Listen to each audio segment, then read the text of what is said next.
There are many different views on immigration, from condemnation to compassion. Sometimes it just depends on where you're standing.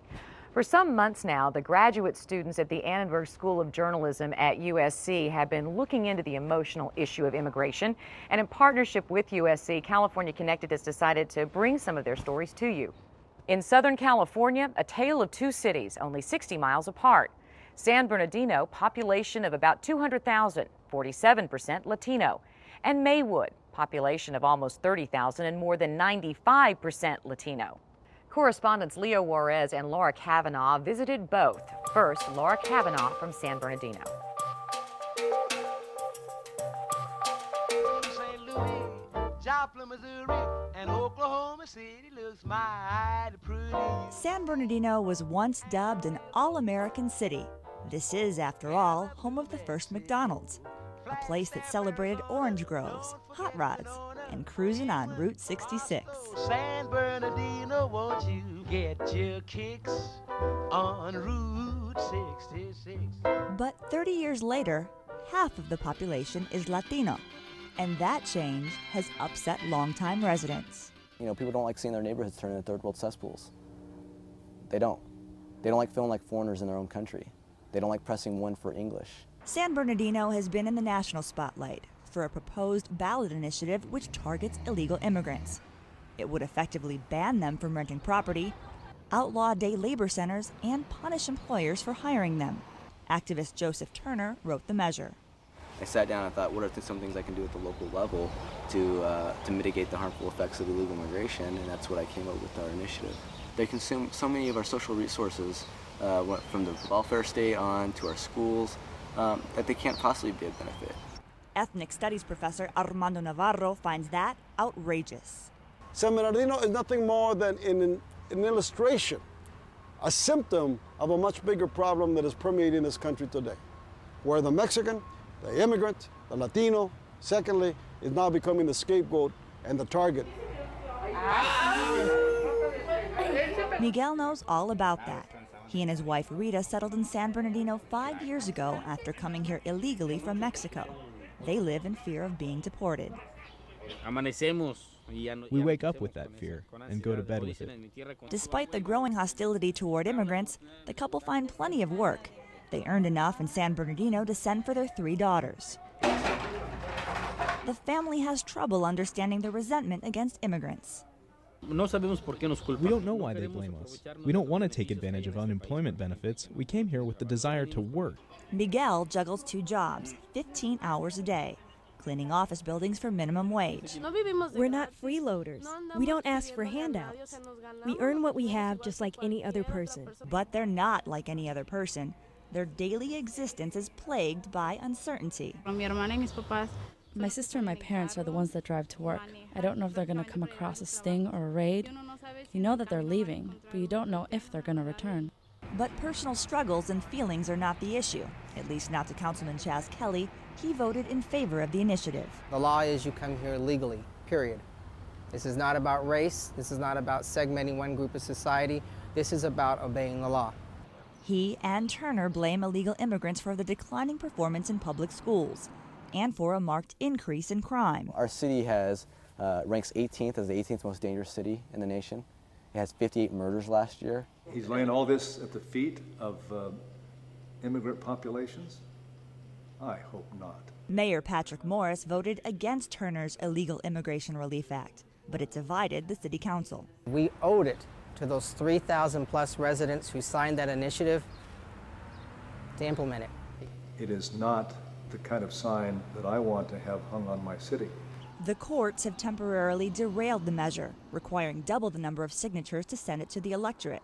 Turner has vowed to push forward, a move that dismays his critics, but the debate has already prompted other cities across the country to consider similar proposals. It will hopefully embolden politicians of all different stripes across the country to run more aggressively on this issue. There will always be people that will be against people of color or against Latinos. Unfortunately, I don't think it's going to stop. That's the way the world is. I'm Leo Juarez here in Maywood, California, where it's a different story. The official population here is 29,000. Factor in undocumented residents, and that number rises to 45,000. And at a time when some cities are cracking down on illegal immigrants, officials have turned this 1 square mile town into a sanctuary. This is where my roots are. This is where my girls were born. So I wouldn't think of leaving Maywood. Antonio came here illegally from Mexico 15 years ago. He remembers a time when the city was not so immigrant-friendly. Before, they were being very unfair towards people who didn't have papers. Police used to routinely set up sobriety checkpoints that nabbed scores of unlicensed drivers, most of them undocumented. Coming in, Alvin. So go ahead and make a right turn here for me, okay, sir? Even after the checkpoint stopped amid complaints, illegal immigrants were still being pulled over, their cars impounded. It happened to Antonio over and over again. There, that's one of the places where I was stopped, and they wouldn't let me take anything out.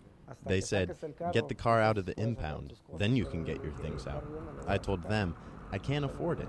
They knew that their vehicles would be seized and kept for 30 days.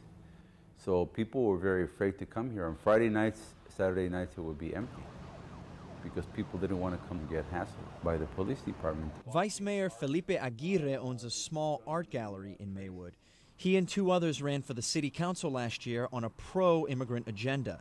In a city that's 96% Latino, Aguirre's message was a popular one. We got tired of petitioning the government, and we decided to become the government.